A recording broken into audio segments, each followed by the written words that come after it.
윤석열 대통령께서는 첫 조각 과정에서 인수위 파견 나가 있던 장제원 의원이나 저하고도 상의를 해서 인사를 했고요.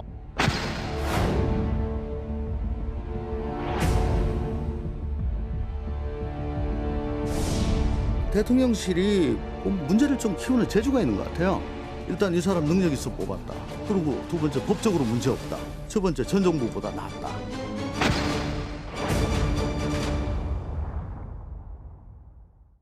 네, 대통령실 인사 논란이 일파만파 계속 커지고 있는 모양새입니다. 오늘은 권성동 이 원내대표가요, 취임한 지 100일이 되는 날입니다. 이 100일을 맞아서 간담회, 기자회견을 가졌습니다.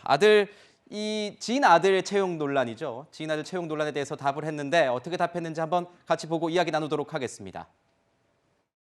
국민들의 그 눈높이에 맞춰야 된다고 생각을 하고 있습니다. 민주당에서 이것을 사적 채용이라고 비난을 퍼붓고 있는데 이건 정말 잘못된 프레임입니다. 역대 모든 정부의 청와대도 함께 일한 사람 중에서 열정과 능력이 있는 사람들을 뽑아서 쓰고 있습니다. 그 구급 공무원도 선대위 인수위 과정에서 워낙 열정적으로 열심히 일하고 자세도 바르고 제가 추천을 한 겁니다. 구급 공무원의 아버지가 강릉시 선관위원이었다는 사실은 제가 알고 있습니다. 하지만 아버지가 선관위원이라고 해서 아들이 특정 정당을 지지하거나 특정 정치인을 지지하는 것에 하지 말라는 법은 없고요. 아버지와 아들은 별개입니다. 자, 대통령 지인 아들의 이 채용 논란이 이번 주 뜨겁게 언론을 장식하고 있습니다. 자, 여기에 대해서 권성동 원내대표 같은 경우에는 내가 추천을 했다. 워낙 대선 기간에 열심히 해서 내가 추천을 했고 아버지와 아들은 별개의 문제 아니냐 이렇게 얘기를 했습니다. 하지만 불공정 논란, 이 불공정 이슈에 대해서는 계속 여진이 이어지고 있습니다. 뭐라고 얘기했는지 계속 이야기 들어보시죠. 일반직 공무원은 그 공개 경쟁 시험을 통해서 채용을 하고 있잖아요. 이건 별정직 공무원이에요. 그런 분들이 보시기에는 이것이 좀 불공정한 것이 아닌가 이렇게 생각할 수도 있다. 저는 그렇게 생각을 하고 있습니다. 문재인 대통령이 뭐라 그러는지 하면은 청와대 비서실장 등 청와대 직원 대부분이 별정직이며 채용 특혜라는 말 자체가 잘못된 것이다. 전혀 모르는 사람과 함께 일할 수 있겠냐. 이거 문재인 대통령이 하신 말씀입니다.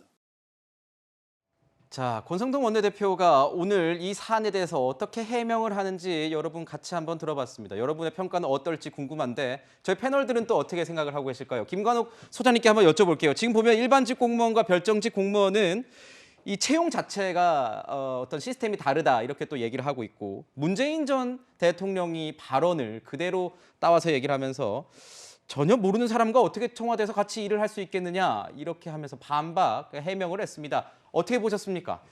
굉장히 좀 안타깝다는 생각이 들어요. 그러니까 우리가 이제 권성동 직대가 지금 말씀하시는 부분은 국민적 눈높이하고는 굉장히 거리가 멉니다. 그 아버지라는 분이 선관위원인데 그게 강릉시예요.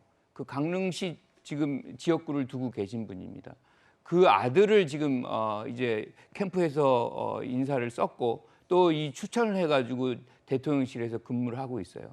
그러면 여기에서 법적인 어떤 하자가 없다고 하더라도 그 선관위원과 아들이 별개다라고 얘기하는 것은 국민은 전혀 동의하지 않습니다. 그리고 어떤 상황이 됐을 때 이것이 공정성이 안 무너질 수 있다라고 얘기할 수 있나요?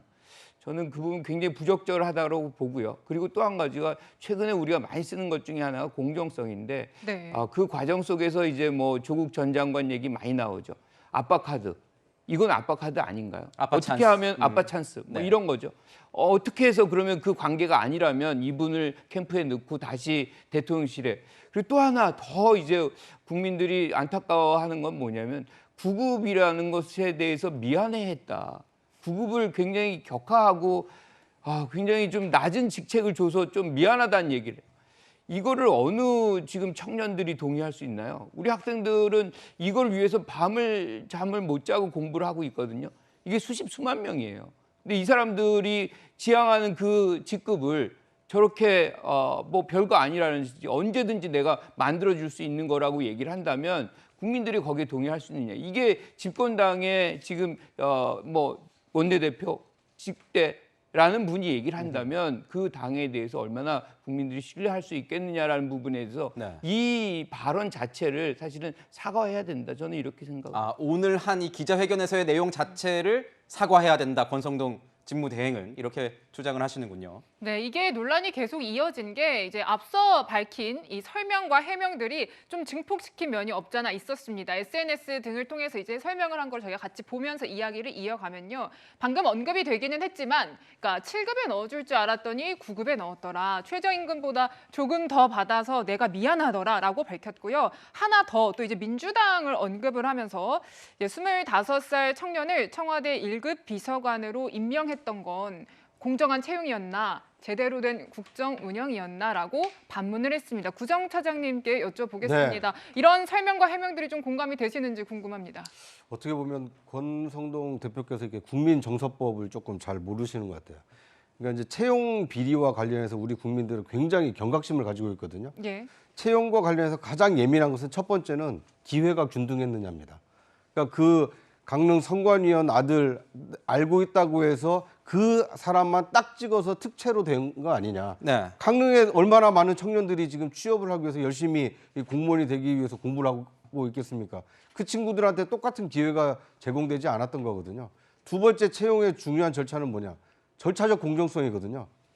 대통령실의 경우에는요. 과거 역대 청와대의 경우에는 수석과 비서관의 경우에는 대통령이 직접 임사권자입니다. 임명을 합니다. 네. 그런데 행정관부터 행정요원까지는 대통령 비서실장이 인사권자입니다. 그래서 인사추천위원회를 거쳐서 거기에서 대통령 실장이 이제 최종 재가를 하면 이게 발령이 되는 것이거든요. 네. 그런데 이번 그 권성동 이 원내대표의 말씀을 들어보면 추천 과정에 누군가에게 뭐 김대기 그 대통령 실장한테 추천했는지 누구한테 했는지는 모르겠습니다만 전화 한 통화로 일단 천거가 되고 7급으로 요청을 했는데 그것이 9급으로 결정이 되고 그러니까 기회가 균등하지도 않았을 뿐더러 네. 채용 절차도 전혀 민주적이거나 공정하지 않았다. 이런 두 가지 점에서 아마 상당히 좀 더 큰 논란을 본인이 자초하신 것이 아닌가 하는 안타까운 생각이 듭니다. 권성동 원내대표가 얘기했던 25살의 청년 청와대 1급은 전임 정부 청와대에 있었던 박성민 1급 비서관, 청년 비서관 얘기를 하는 것으로 지금 다들 알려져 있습니다. 그런데 이 얘기요. 어디서 많이 들어보신 것 같지 않으십니까? 윤 대통령도요. 이렇게 비슷한 논리로 얘기를 한 적이 있습니다. 보시죠. 부실 인사라든지 뭐 그런 인사 실패라는 그럼 지적은 전 정권에 그 지명된 장관 중에 이렇게 훌륭한 사람 봤어요? 또 다른 질문. 반복되는 문제들이 보면 사전에 충분히 검증 가능한 것들이 많았거든요. 다른 정권 때하고 한번 비교를 해보세요. 사람들의 자질이나 이런 것들.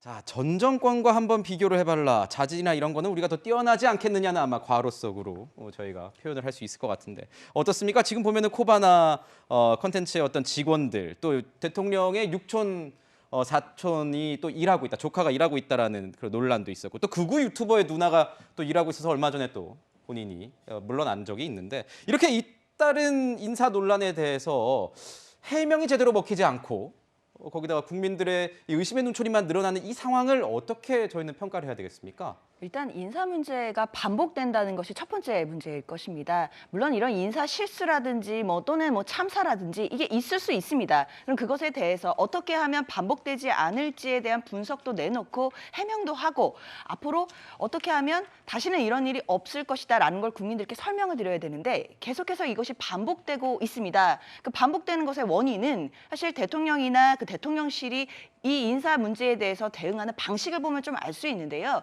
방식이나 태도 면에서 항상 나오는 해명이 법적으로 문제없다. 그리고 능력으로 뽑은 인사였다. 이 두 가지가 큰 틀을 이룹니다. 그리고 마지막으로 전임 정부보다 얘기를 네, 꼭 항상 그렇죠. 꺼내죠. 전임 정부보다 낫다 이건데요. 사실 국민들이 듣고 싶은 말은 그런 것은 전혀 아닐 겁니다. 이미 전임 정부에 대한 얘기는 대선 때 끝난 얘기이고요. 이제는 대통령실에서 어떤 인사 검증 기준을 가지고 인사를 하고 있는지를 알고 싶은 것이고 그 부분에서 뭔가 이런 사적 채용의 문제가 불거진다면 어떤 부분이 잘못되었으니까 해명하고 또 잘못된 거 있으면 사과하고 앞으로는 어떤 어떤 방식으로 검증을 해서 안 하겠다 이런 말씀을 주셔야 되는데 계속해서 뭐 법적으로 문제 없다, 뭐 능력이 있어서 뽑았다, 뭐 이런 말씀을 하신다면 윤석열 대통령이 그동안 내세우셨던 공정이나 상식이라는 기준 자체가 국민들이 바라볼 때 굉장히 모호해집니다.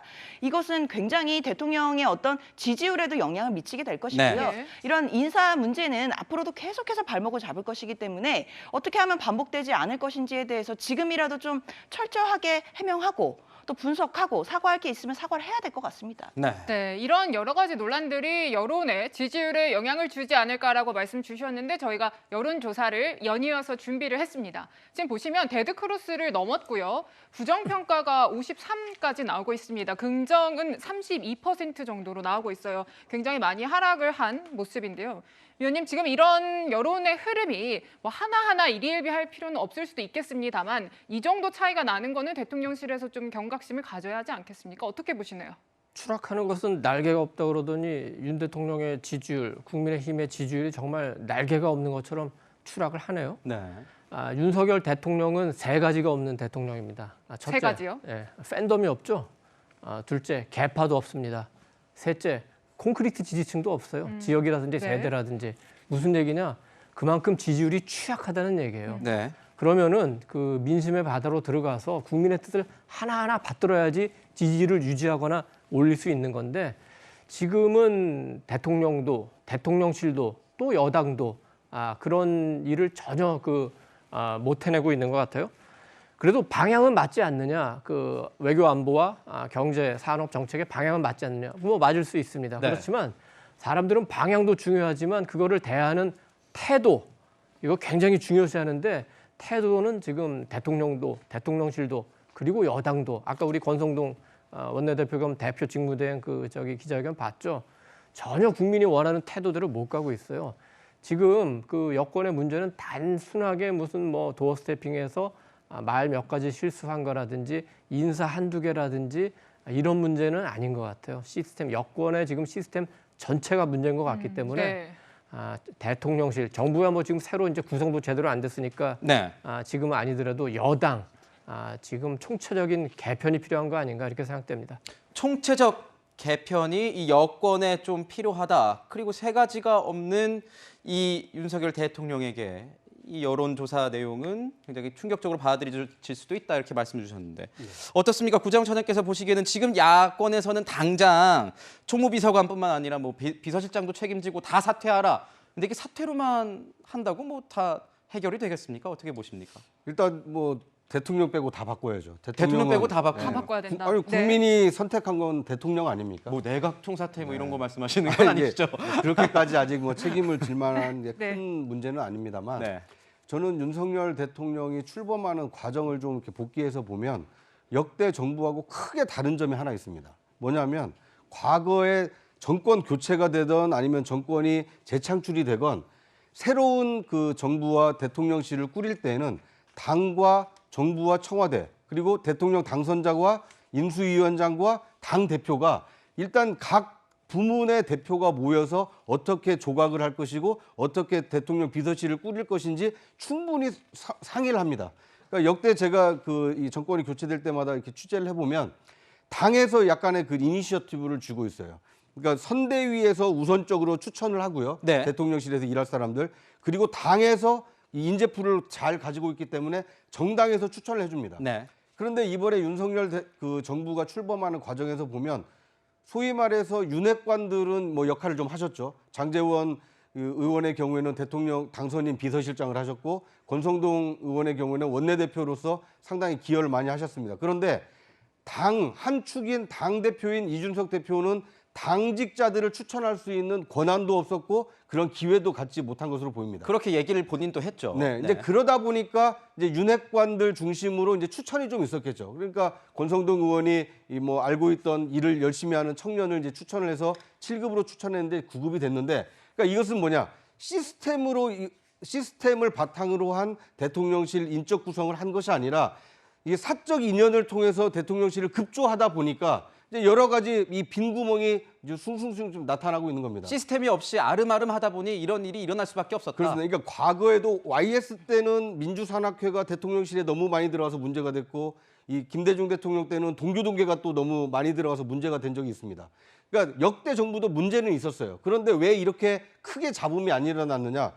정당과 대통령실 그리고 인수위가 삼각 체제를 통해서 사전 논의를 해서 이 사전 스크린을 한 다음에 그 인사를 했기 때문에 이 큰 문제가 없었고, 문제가 있다라 하더라도 그 시스템 속에서 얼마든지 이 방어와 설명을 해낼 수가 있었는데, 이번의 경우에는 드러날 때마다 방어하고 해명하고 설명해야 되다 보니까 이 대통령이 정말 본업인 이 국정에 좀 집중을 못하고 있는 상황이 아닌가. 저는 이 첫 단추를 좀 잘못 깬 측면이 있기 때문에, 첫 단추를 잘못 깨서 옷을 두 번, 세 번 잘못 입었다고 해서 끝까지 입습니까? 그러지 않거든요. 일단 잘못된 단추는 먼저 풀어서 어디가 문제점이 있었는지, 네. 인사 시스템이 어떻게 잘못 작동됐는지 이걸 원인을 파악을 하고 이제 그 개선책을 마련을 해서 새로운 팀을 꾸리는 이런 뭐 절박한 심정으로 인사를 해야만 지금의 어떤 난국을 좀 타게 할 수 있지 않을까 하는 생각이 듭니다. 네. 네, 이런 상황에서 민주당의 공세 수위 굉장히 끌어올리고 있고요. 이런 표현까지 등장을 했습니다.